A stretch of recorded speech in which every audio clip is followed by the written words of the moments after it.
a liderança disruptiva do século XXI pertence às mulheres pretas. Entre os vários grupos da diversidade, aqueles que começam a ser excluídos, expulsos e recusados, repudiados dentro da própria casa, no seio da própria família, é de fato os LGBTs. Pessoas têm uma série de histórias e essas histórias elas são sempre muito mais relevantes do que os produtos, do que as marcas.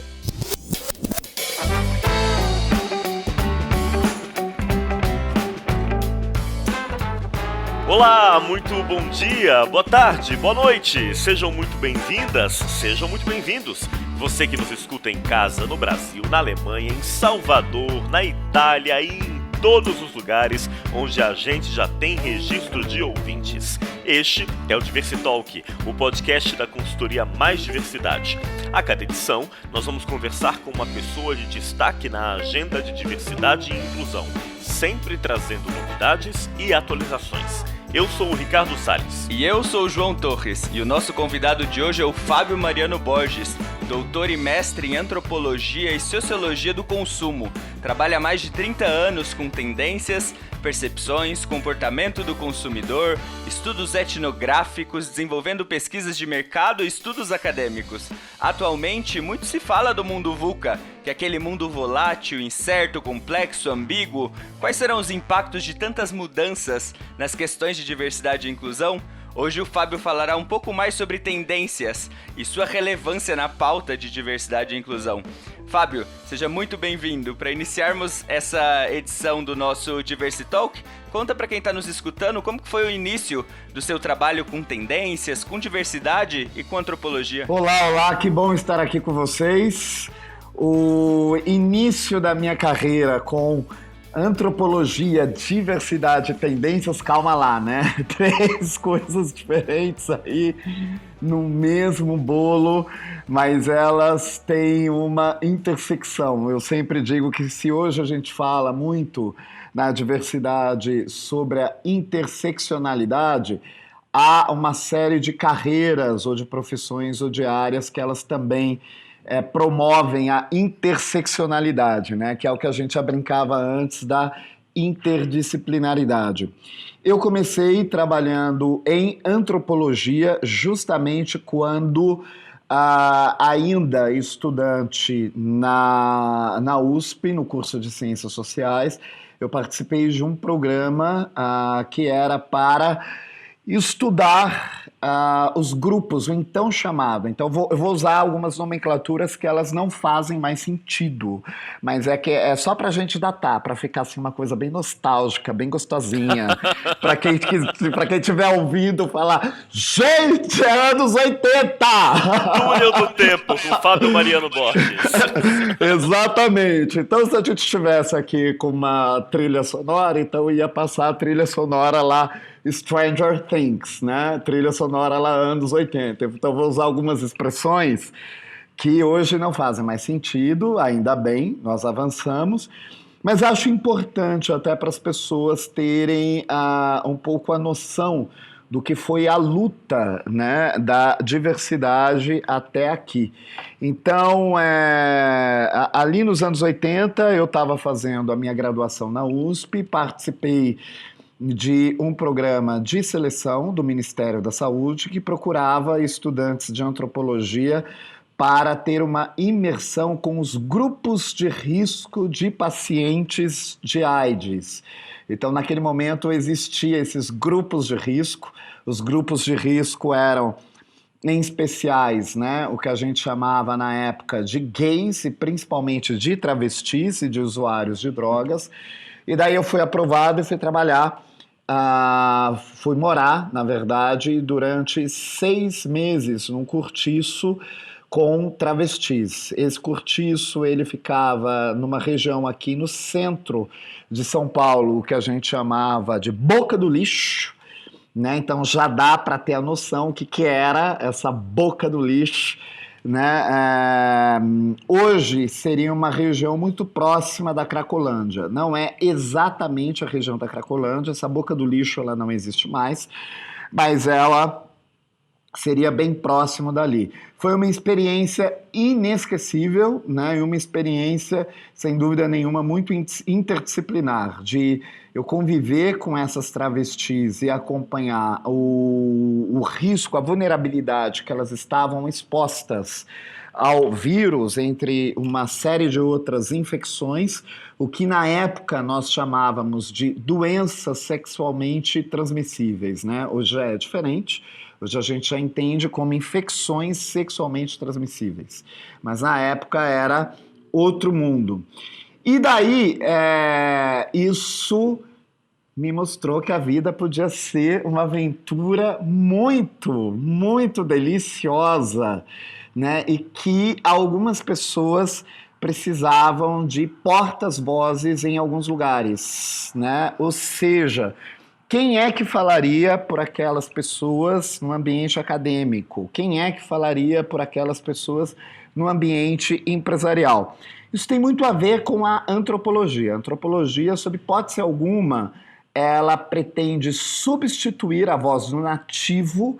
Nativo é quem nós estudamos, né? Então, no caso, eram as travestis. Então, sob hipótese alguma, a antropologia pretende que o antropólogo ou que a antropóloga seja o substituto da voz, né, daquela travesti ou mesmo de uma tribo nativa.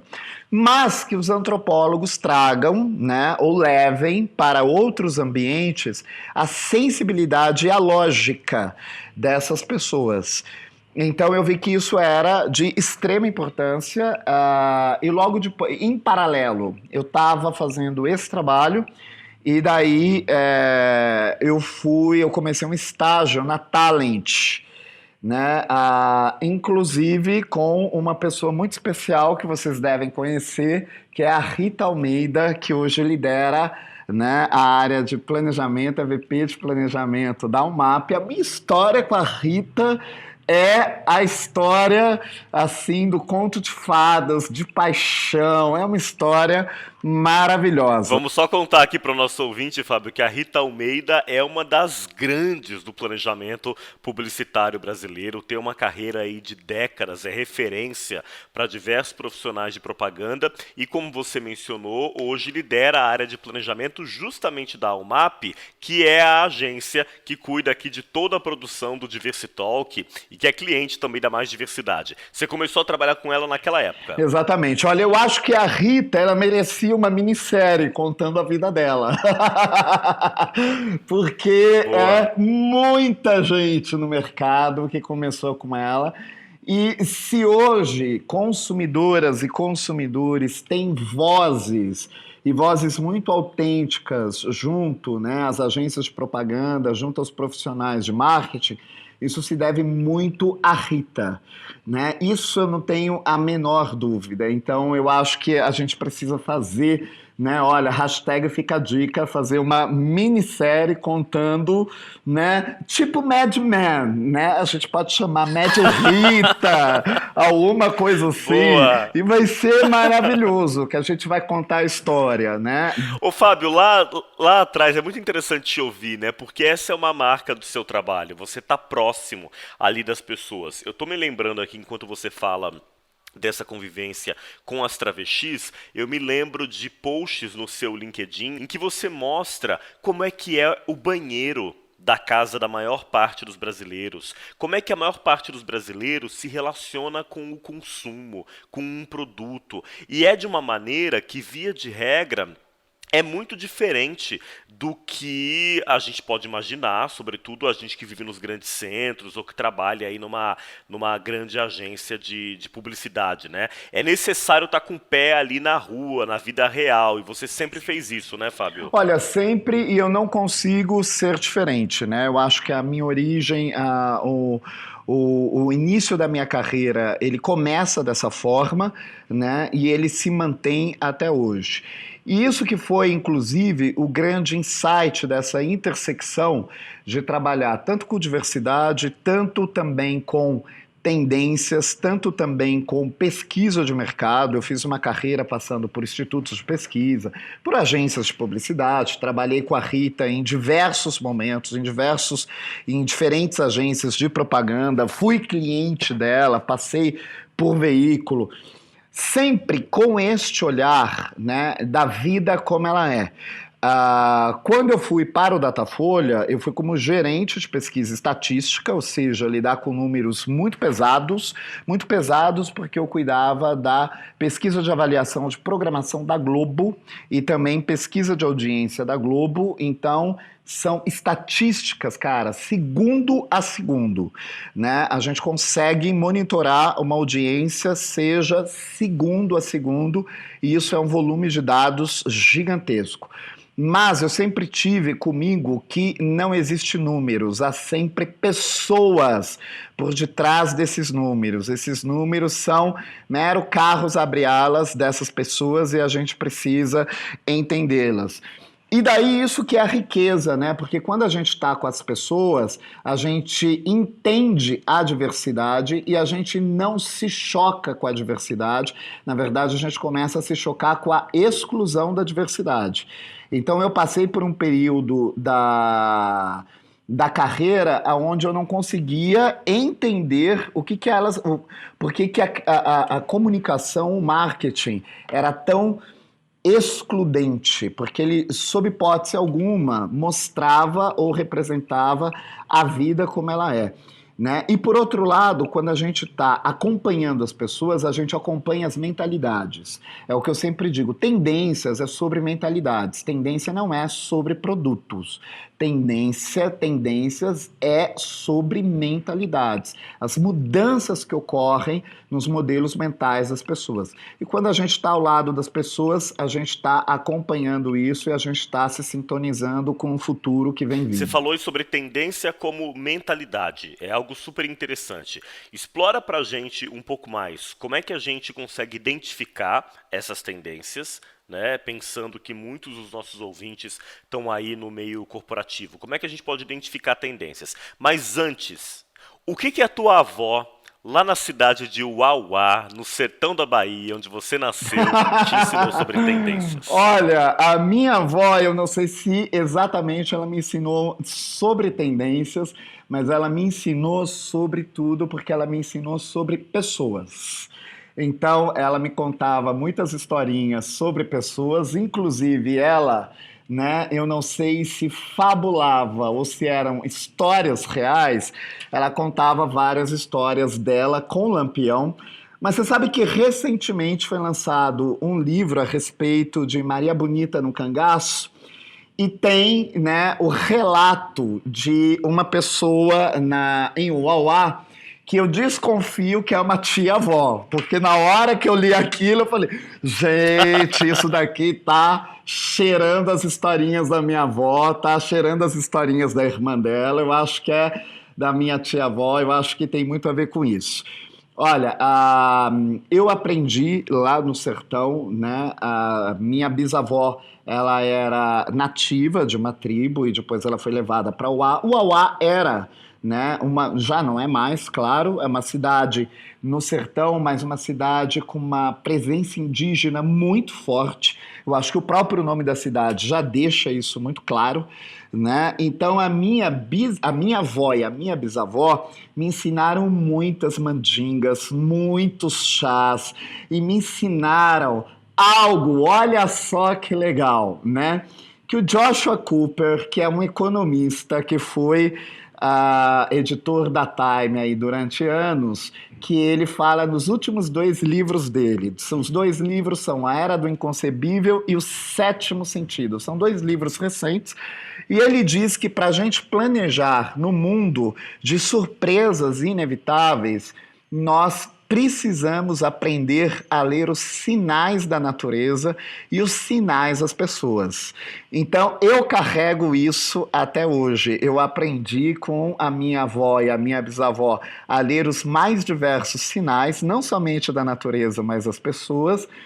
E quando eu estou fazendo pesquisa, né, quando eu estou nas empresas, eu estou lendo os sinais também e levando isso para os gestores, de modo que a gente consegue ali identificar as tendências que estão por vir. Então, Ricardo, isso que é muito rico, né? Porque a gente pensa, eu faço sempre a provocação, né, que as empresas estão sempre achando, vamos estudar tendências, vamos para Londres, Berlim, Nova York, vamos para um lugar agora diferente, Sydney. E eu sempre digo, mas gente, pera, que a tendência está acontecendo no Capão Redondo, a tendência está acontecendo em Belford Roxo, a tendência está acontecendo em Caruaru e tu não está percebendo, tu tem que ir para lá. Porque, na verdade, as tendências, elas acontecem onde estão as pessoas. E é, sobretudo, uma mudança de mentalidade. Um dos momentos que eu fiquei mais impressionados na minha carreira e que, de fato, eu positivamente me surpreendi e pensei comigo, nossa, eu tenho que me afinar mais porque o mundo está mudando muito rápido. Foi mais ou menos em 2006, 2007, quando eu ouvi jovens da baixa renda aqui no Brasil falando que não queriam mais ser CLT, que queriam ser empreendedores, e daí eu entrevistei vários que estavam se lançando em empreendimentos próprios. Isso é uma grande mudança de mentalidade. Isso é uma antecipação de um movimento que virá.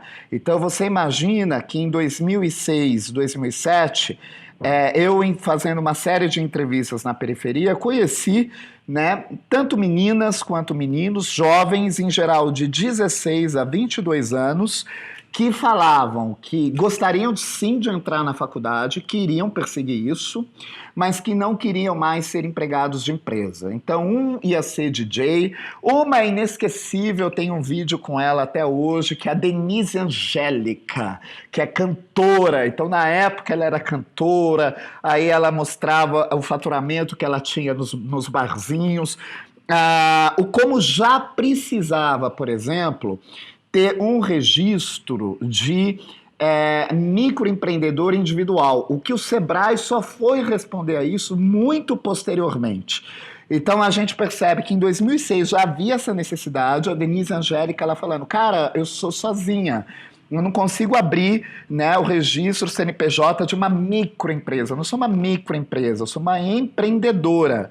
E daí, logo depois, acho que foi mais ou menos 2010, 2011, o Sebrae criou a categoria empreendedor individual, né, que é uma categoria de registro. Tá aí uma das formas, né, para a gente antecipar as tendências e como tendências dizem respeito à mentalidade. Fábio, e uma vez que as empresas identificam essas tendências, como que elas podem usá-las para promover diversidade e inclusão? Olha, antes de tudo, diversidade e inclusão é mais do que uma tendência, é o próprio futuro.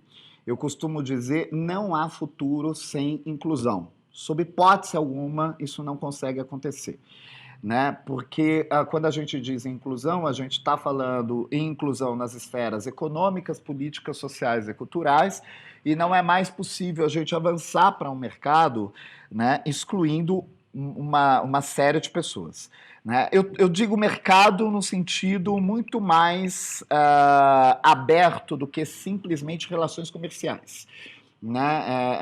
É muito mais no âmbito, né, de empresas, organizações, né, de economia. Né? Vamos pensar assim, né? Se não há futuro sem inclusão, não há economia, não há sociedade sem inclusão. Quando a gente identifica as mentalidades, né, a gente já consegue, né, mostrar para as empresas que, antes de tudo, né, é necessário que elas se adequem, que elas se adaptem, que elas dialoguem com as novas mentalidades que vêm chegando. Então, por exemplo, mais ou menos em 2008, nesse período que eu comentei com vocês, que a gente começou a perceber um empoderamento de jovens da periferia, né, a gente já começou a perceber que esses jovens da periferia começavam a se auto-identificar com cabelo crespo, com a cor de pele preta, com os lugares onde eles moravam, que eles não queriam mais se enxergar em figuras totalmente estereotipadas ou normatizadas como o mercado apresentava até então.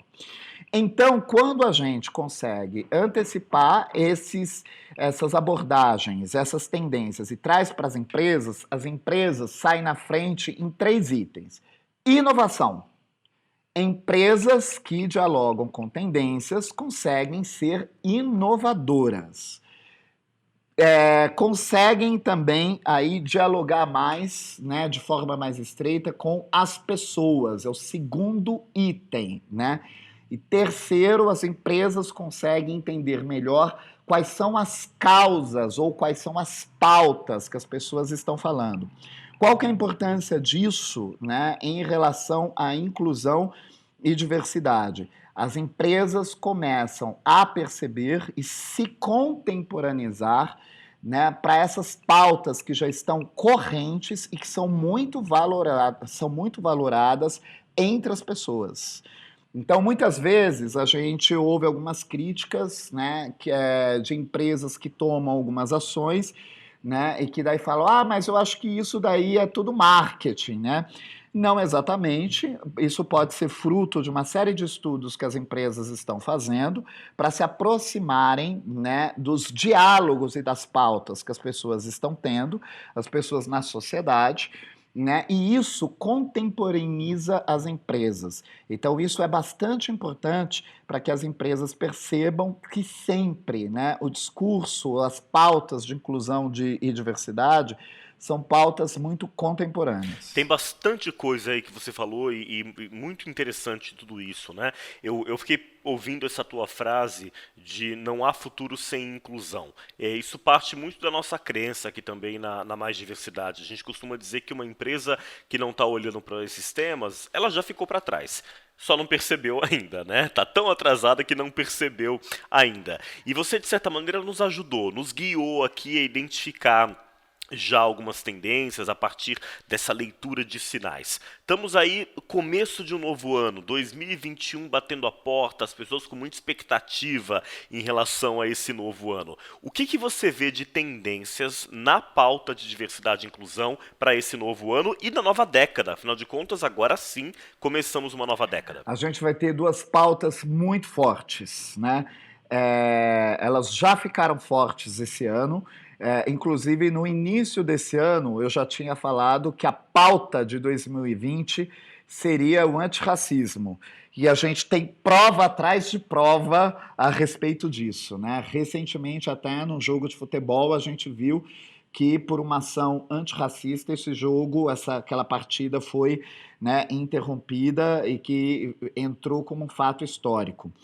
A gente percebe que no próximo ano vai acirrar cada vez mais a discussão sobre mulheres pretas, né? O antirracismo que é necessário em relação às mulheres pretas. Isso porque quando a gente trata sobre racismo, sobre antirracismo, a gente coloca todo o grupo das pessoas pretas ou das pessoas brancas ali, né, naquele panorama, mas a gente tem várias causas ali, né, que são distintas, né, e entre elas o das mulheres pretas.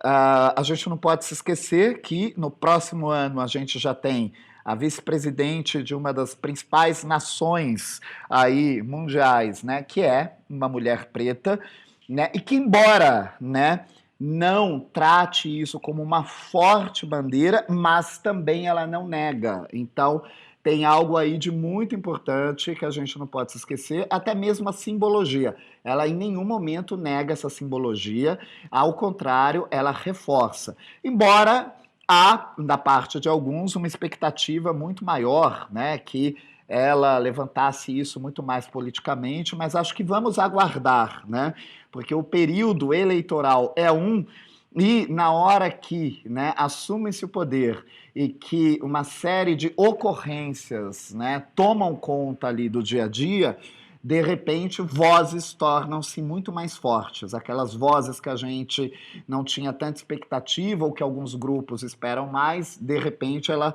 se torna uma voz muito forte. A questão da mulher preta vai tomar muito mais foco, e aonde a gente percebe isso? Quais são os sinais que a gente percebe isso? Em séries, né? Tem uma das técnicas que a gente utiliza, que a gente fala que é observatório de sinais midiáticos, né? Então fiquem atentos, a gente vai ver uma presença muito maior de mulheres pretas protagonizando séries, protagonizando novelas, protagonizando filmes, sendo indicadas ao Oscar, sendo indicadas ao Grammy, sendo indicadas ao Globo de Ouro, né? São todos movimentos de muita representatividade, porque são espaços ocupados até então por pessoas, né, da hegemonia, da maioria normatizada, né, conforme a gente diz, né, e que agora vão abrir espaço, sim, para essas mulheres pretas. E a gente já tem uma série de filósofas, não somente aqui no Brasil, como a Djamila Ribeiro, nos Estados Unidos, na Europa, todas elas aí apontando com frases célebres, né? Quando a mulher preta, uma mulher preta se movimenta, a estrutura social, a estrutura de toda a sociedade se movimenta junto com ela. E isso é verdade.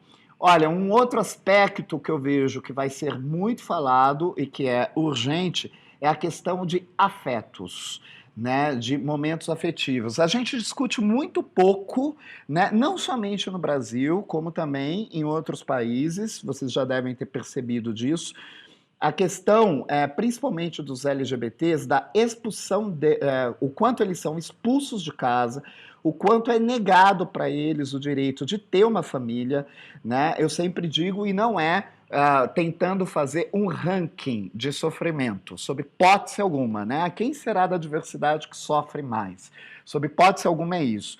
Mas, né, entre os vários grupos da diversidade, aqueles que começam a ser excluídos, expulsos e recusados, repudiados dentro da própria casa, no seio da própria família, é de fato os LGBTs.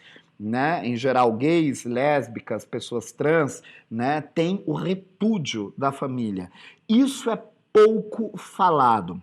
Eu disse que eu ia citar 2 itens, mas eu vou citar um terceiro que eu agora lembrei. Tem um chorinho, terceiro item. Tem, que esse, né, a gente já começou a sentir uma discussão mais acirrada.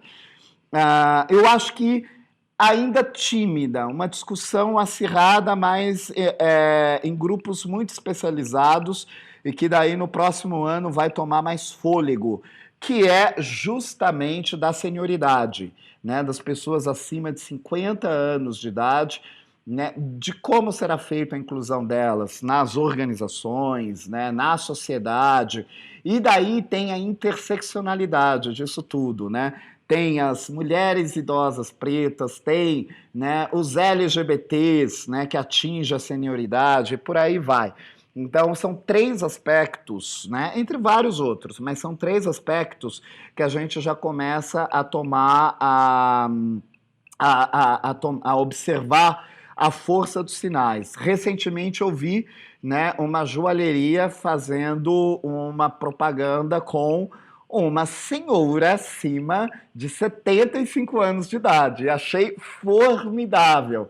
Então isso já é um sinal, né? Quando é que a gente imaginou que joalheria iria colocar, né, na sua comunicação uma senhora, né, com mais de 75 anos de idade? Né? Então isso é muito bem-vindo. Eu vi esse anúncio também e é um anúncio lindo, acima de tudo de uma delicadeza ímpar, né? Eu vi e me chamou muita atenção. Retomando aqui, o Fábio apontou pra gente 3 grandes tendências na pauta de diversidade e inclusão no ano de 2021 e também aí na próxima década, né, Fábio? Porque eu imagino que tendência, ela chega a hora dela, mas ela vai amadurecendo, né? Ela vai se desenvolvendo. Então a gente falou aqui de mulheres pretas, a gente falou das pessoas com 50 a mais, e a gente falou também no que pode ser traduzido talvez como humanização, certo? Afetos, entre outras questões, correto? Está corretíssimo, e você está correto quando você fala a respeito de amadurecimento de uma tendência, porque uma tendência ela pode demorar mais de um século para amadurecer. A gente tem uma impressão muito banalizada das tendências, de que tendência é algo que a gente vai lá e troca na gôndola, né? Então, vamos jogar fora as trends de 2020 e agora vamos pegar as trends de 2021. 2022, lá vem as novas trends. Não, nada disso. A Chanel tinha uma frase excelente para isso, que a Chanel falava: moda é tudo que sai de moda. Espetacular, né? Maravilhoso. Então, cara, trend não sai de moda, né? As tendências, como elas repercutem nas mentalidades, podem demorar muito tempo para elas amadurecerem, para elas se fortalecerem, porque a gente tem que conviver com as resistências, conforme a gente chama, que são as mentalidades residuais ou as mentalidades dominantes, que são aquelas mentalidades que não aceitam quando essas tendências chegam, como também, né, as contratendências. Recentemente eu estava falando e estava mostrando, né, vários sinais da liderança das mulheres pretas no século XXI, então já fica aí anotado e profetizado aqui, olha que legal, né? A liderança disruptiva do século XXI pertence às mulheres pretas. E eu estava falando isso no congresso e ficou todo mundo com aquela cara de chocado, de embasbacado, que eu tive que virar e falar: aguardem, vocês virão. E é melhor já todos se redimirem, né? Porque logo mais chega essa liderança. Fábio, o Ricardo fez essa provocação de 2021 e da próxima década. Eu quero voltar para 2020 agora, e a gente sabe que 2020 foi um ano marcado pela cultura do cancelamento, e você está nesse momento escrevendo um livro sobre esse tema. Explica pra gente um pouquinho mais sobre esse conceito e qual o impacto dele nas organizações. A cultura do cancelamento, ela é um boicote, antes de tudo, que se dá de duas formas. A gente pode boicotar uma pessoa ou a gente pode boicotar uma marca. Então daí está a importância quando a gente fala em organizações. A cultura do cancelamento, ela é um boicote em relação a uma pessoa, tentando minar os ganhos financeiros dessa pessoa. Se essa pessoa não é uma pessoa, um influencer que tem grandes patrocinadores ou que monetiza, então a cultura do cancelamento tenta minar os ganhos financeiros dele, dessas pessoas, que são o emprego dessas pessoas. Já nas marcas, nas organizações, a gente vê a cultura do cancelamento promovendo um boicote, só que esse é um boicote que ele avança um pouco mais nesse mundo digital e ele se mistura com um linchamento digital. Então a cultura do cancelamento, ela nasce com boicote, ela é uma mistura, né? Foram lá e botaram no liquidificador os boicotes que começam em 1792, é a data que a gente tem do primeiro boicote na Europa. Mas aí, nesse liquidificador, misturou com o linchamento virtual. Então, eu vou dar um exemplo recente de uma marca que promoveu, né, uma seleção de trainees para pessoas pretas. E daí, então, houve nas redes sociais, né, um levante de cultura do cancelamento contra essa marca. Vamos cancelar, vamos boicotar, não vamos mais comprar essa marca. Mais do que isso, houve um linchamento virtual, que significa o quê? Tentar rever a biografia dos líderes dessa marca e achar erros, e achar uma série de históricos dessas pessoas que possam denunciar, que possam servir como algo contra elas. Então a gente vê, no caso dessa marca, era logo falado: mas a líder dessa empresa também ela já aprontou isso. Ela já teve aliada com tal governo, né? Então a cultura do cancelamento, ela tem sempre esses dois aspectos: o aspecto do boicote e o aspecto do linchamento.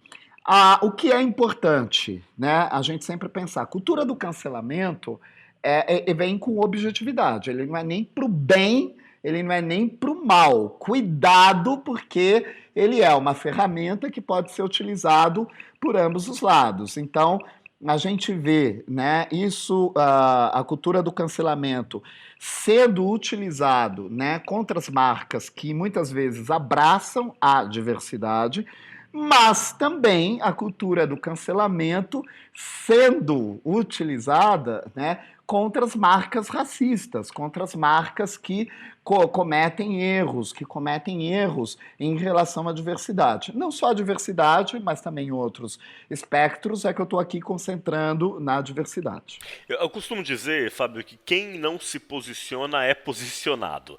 Porém, quando o assunto é diversidade e inclusão, a gente vê algumas marcas e empresas hesitando na hora de posicionar-se a favor de alguns temas, justamente por medo dessa cultura de cancelamento. É como se fosse feito um cálculo ali de quantos haters ou apoiadores eu posso ter.